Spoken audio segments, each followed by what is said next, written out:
किसी भी फिजिशियन के पास, अगर किसी भी डॉक्टर के पास आप जाते हैं, सो कंप्लीट ब्लड काउंट एक ऐसा टेस्ट है जो हर पैनल में लिखा जाएगा, because it gives the overall changes what's going on with your body. For example, अगर हम लिवर के बारे में बात करें तो LFT लिखा जाता है, पर साथ में उसके CBC भी लिखा जाता है, क्योंकि अगर लिवर में कुछ दिक्कत हुई है तो उसका प्रभाव CBC पे कैसे पड़ रहा है या पूरी बॉडी पे कैसे पड़ रहा है, ये कंप्लीट ब्लड काउंट से ही पता चलता है। वो इन्फेक्शन है, कुछ और है, सब कुछ कंप्लीट ब्लड काउंट से एक जनरल पिक्चर निकल के आती है, और उसके बाद we have to take an action और treatment according to it. So let's find out today कि डिफरेंट CBCs की जो रिपोर्ट्स हैं उससे कोई भी डॉक्टर क्या क्या इन्फरेंसेस निकालते हैं, and how do they try to help you while reading those complete blood count reports. So I'll try to give a very simple language and an idea that आप अपनी CBC रिपोर्ट से घर बैठे, जब तक आप किसी डॉक्टर के पास नहीं पहुंच जाते, क्या समझें और क्या देखना है कि आप कुछ समझ पाएं। So let's find out with these 3 examples.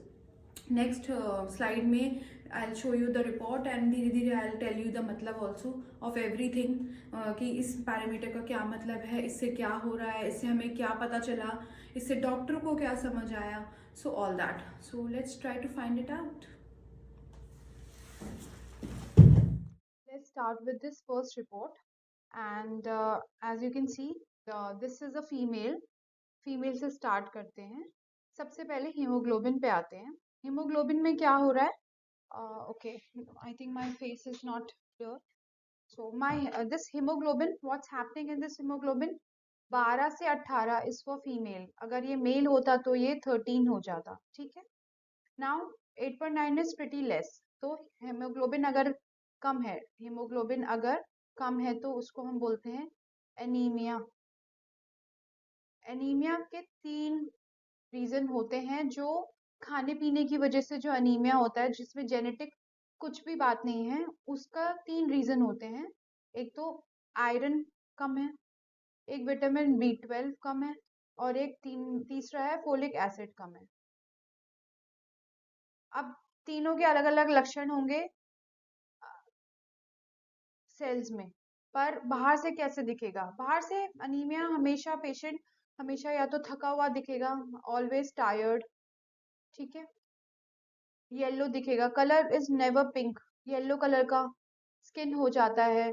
जो टंग है, या फिर उसको इन्फेक्शंस बहुत लगते हैं, और जो ये जो एरिया होता है माउथ का, यहाँ पे चोट जैसी बन जाती है, जिसको हम स्टोमेटाइटिस कहते हैं। तो ये भी एक अनीमिया का ही लक्षण है। नेल्स येलो हो जाते हैं, ठीक है। So this is how we diagnose anaemia by looking at this report. For example, अगर पेशेंट का LFT हुआ और साथ में हीमोग्लोबिन भी कम है, तो हमें ये मालूम चल गया कि लिवर इफेक्ट हो रहा है, इसलिए हीमोग्लोबिन कम है। तो कोरिलेशन इज वेरी इंपॉर्टेंट, और इसी वजह से कंप्लीट ब्लड काउंट हमेशा करवाया भी जाता है। Now next would be TLC, total leucocyte count हमें ये बताता है कि इन्फेक्शन है या नहीं।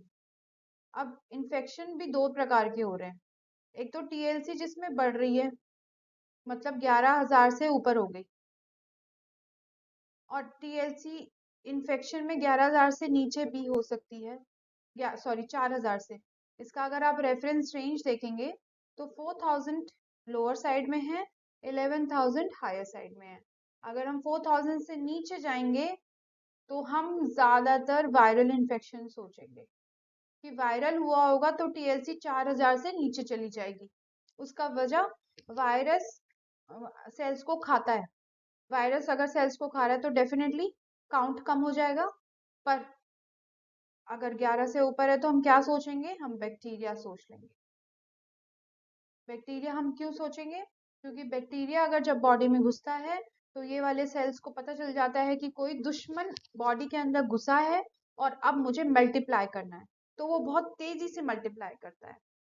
पर एक एक कंडीशन है जिसमें TLC बड़ा रहेगा, हीमोग्लोबिन कम रहेगा, पर इन्फेक्शन नहीं है। उस कंडीशन का नाम है प्रेगनेंसी।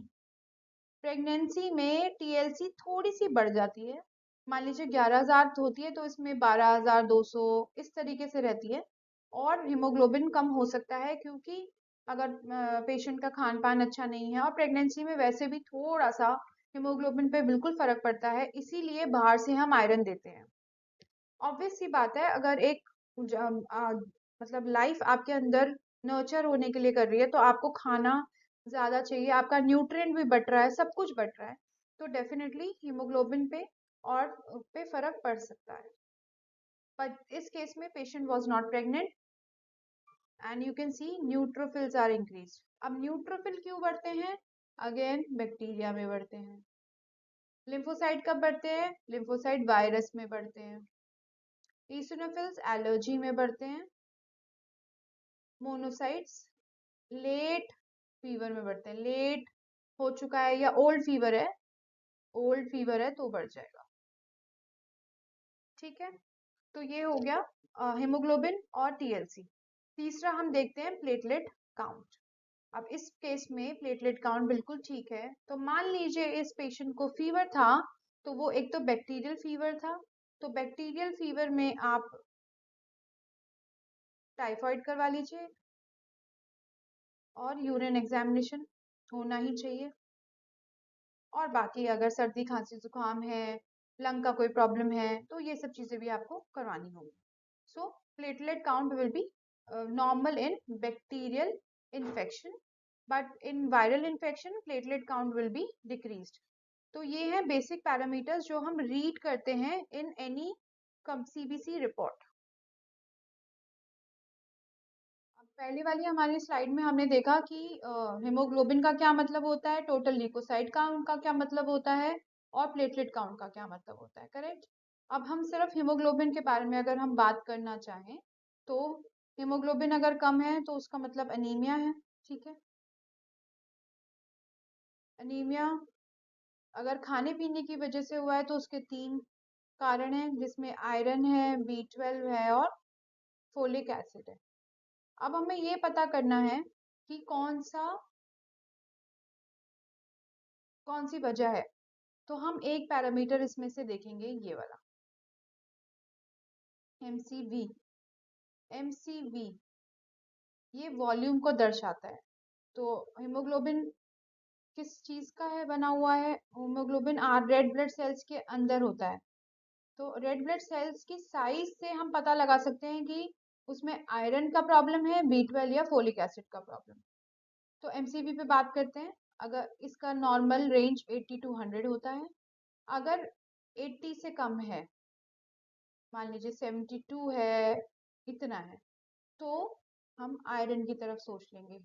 आयरन सोचेंगे और थैलेसीमिया सोचेंगे। अगर 100 मोर देन 100 है तो हम B12 सोचेंगे, फोलिक एसिड सोच लेंगे और अल्कोहल सोचेंगे। तो इस तरीके से हम पता करते हैं कि अनीमिया का लक्षण किस तरफ जा रहे हैं। अगर रेड ब्लड सेल्स अगर ये साइज नॉर्मल होता है तो आयरन या फिर थैलेसीमिया में ये साइज छोटा हो जाता है, और छोटा हो जाता है, इतने इतने भी मिल जाते हैं आरबीसी। साथ में आड़ी टेढ़ी शेप्स मिलती हैं, इस तरीके की शेप मिलेगी, पेंसिल सेल्स मिलेंगे माइक्रोस्कोपिकली। थैलेसीमिया में इस तरीके के सेल्स मिलते हैं बीच में, तो इन्हें हम टारगेट सेल्स कहते हैं। तो ये एक माइक्रोस्कोपिक पिक्चर है, पर अगर सिर्फ हम कंप्लीट ब्लड काउंट की बात करें तो हम एमसीवी अगर कम है, जैसे इसमें एमसीवी कम है तो 31.2, 31.2 मीन्स आयरन की डेफिशिएंसी हो सकती है या फिर थैलेसीमिया हो सकता है। क्योंकि एज 25 साल है तो जो जानलेवा फॉर्म ऑफ थैलेसीमिया वो तो नहीं होगा, क्योंकि अगर जानलेवा होता इस केस में थैलेसीमिया तो वो छोटे बच्चों में ही प्रेजेंटेशन आ जाती है और बहुत जल्दी डायग्नोस हो जाता है। अगर रहेगा भी तो सिर्फ ट्रेट रहेगा इसमें या फिर माइनर रहेगा। और आयरन होगा तो आयरन हम बाहर से सप्लीमेंट कर सकते हैं, और अगर थैलेसीमिया है तो हम HPLC स्टडीज से पता कर सकते हैं कि थैलेसीमिया तो नहीं। So this is how we diagnose. मान लीजिए अब इसी में एमसीवी होता 104.2, तो क्योंकि ये 100 से ज़्यादा है तो हम B12, फोलिक एसिड और अल्कोहल और लेड, ये चारों की तरफ सोच लेते। और अगर 80 to 100 है और एनीमिया है तो क्रॉनिक डिजीज। क्रॉनिक डिजीज का मतलब होता है लंबी चलने वाली बीमारियां। अब चाहे वो कैंसर हो, या वो डायबिटीज हो, या वो किसी चीज का लक्षण हो, जैसे अभी अनीमिया शुरू ही हुआ है, या फिर कोई बीमारी थी जिसकी वजह से, या फिर आर्थराइटिस तो नहीं है पेशेंट को किसी भी वजह से, या फिर वेजिटेरियन डाइट तो नहीं है, पुअर वेजिटेरियन डाइट में भी नॉर्मल रहता है और हीमोग्लोबिन कम हो जाता है। सो MCV is the next step to read one complete blood count report। ठीक, ये एक और रिपोर्ट है, this is also a sample report. ये एक बच्चे की रिपोर्ट है जैसे कि आप देख सकते हैं। एंड इसमें क्या है, हीमोग्लोबिन। हीमोग्लोबिन बच्चे का कम था, जिससे ये पता चल रहा है कि इसके खाने पीने में दिक्कत है, और हो सकता है आयरन के साथ साथ बच्चे के पेट में कीड़े भी हों। अगर बच्चा है और आयरन कम, मतलब हीमोग्लोबिन कम है, तो आप पैरासाइट्स के बारे में सोच सकते हैं। पैरासाइट्स मतलब पेट के कीड़े। एंड डीवॉर्मिंग करवाई जा सकती है। Deworming is necessary. Deworming means दवाई का एक डोज जिससे पेट के कीड़े निकल जाते हैं। ठीक, अब उसके बाद हम प्लेटलेट देखेंगे। प्लेटलेट बिल्कुल ठीक है। हीमोग्लोबिन के बाद नेक्स्ट स्टेप था टीएलसी। टीएलसी इसमें कम है, तो पेशेंट को या तो बुखार था जिसकी वजह से ये कम है, और अगर ये कम है तो बच्चे को वायरल फीवर हुआ होगा। वायरल फीवर, टीएलसी बता रही है कि वायरल फीवर या फिर टाइफॉइड हुआ होगा। So this can happen. And after that हम नेक्स्ट स्टेप करेंगे इसका एमसीवी, जो कि अब हमने डिस्कस किया कि अनीमिया कम क्यों है, मतलब हीमोग्लोबिन कम क्यों है। तो इसमें दिख रहा है कि 80 से नीचे है, तो हम सोच लेंगे आयरन की तरफ और थैलेसीमिया की तरफ। अगर थैलेसीमिया के और लक्षण जो कि डॉक्टर को नहीं लग रहे हैं, तो वो आयरन की दवाइयां देके ही ठीक कर देते हैं पेशेंट को। अगर पेशेंट की पॉकेट अलाउ करती है तो HPLC एक हो जाना चाहिए बच्चे के लिए, क्योंकि अनीमिया है बच्चे को। पर अगर थैलेसीमिया माइनर रहता है तो 10 के करीब रहता है हीमोग्लोबिन, और इसलिए इस केस में हमें एटलीस्ट विद एक्सपीरियंस लग रहा है कि ये हीमोग्लोबिन जो है वो आयरन डेफिशिएंसी से हुआ है। तो आयरन सप्लीमेंटेशन, आयरन की कुछ दवाइयों से बच्चा बिल्कुल सही हो सकता है। आयरन रिच डाइट दी जाए उसको, and the patient will be all right. फिर प्लेटलेट काउंट हम देख चुके, और नेक्स्ट स्टेप जो हमें डायग्नोज करने के लिए चाहिए वो है ये। हमने सारी बातें कर ली, अब हम बात करेंगे कि अगर इन्फेक्शन आया है टीएलसी 4000 से 11000, अगर 4000 से कम है तो हमने बोला कि हम वायरस को सोचेंगे और टाइफाइड सोच लेंगे कॉमन, और अगर 11000 से ऊपर है तो हम बैक्टीरिया सोचेंगे। बैक्टीरिया, यूटीआई और प्रेगनेंसी। अब छोटे बच्चे में प्रेगनेंसी तो हो नहीं सकती, तो टीएलसी कम है तो bacteria out, UTI out, pregnancy out. तो हमने अब टीएलसी क्योंकि 4000 से कम है, तो सॉरी, इस केस में 6000 से कम है क्योंकि ये बच्चा है छोटा, तो हम वायरस को सोचेंगे और टाइफाइड सोचेंगे। एंड इस केस में आप देखेंगे लिम्फोसाइट्स भी कम हो रहे हैं, तो मोस्ट प्रोबेबली हम वायरस ही सोचेंगे, क्योंकि अगर टाइफाइड होता तो लिम्फोसाइट्स बढ़ जाते।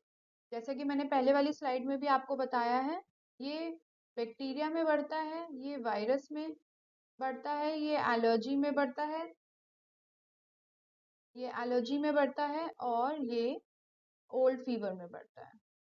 और ये वाला जो है बेसोफिल कैंसर होता है, ब्लड कैंसर, उसमें बढ़ता है। तो इसको तो हम छोड़ ही दीजिए क्योंकि ज्यादातर 0 0 ही आता है।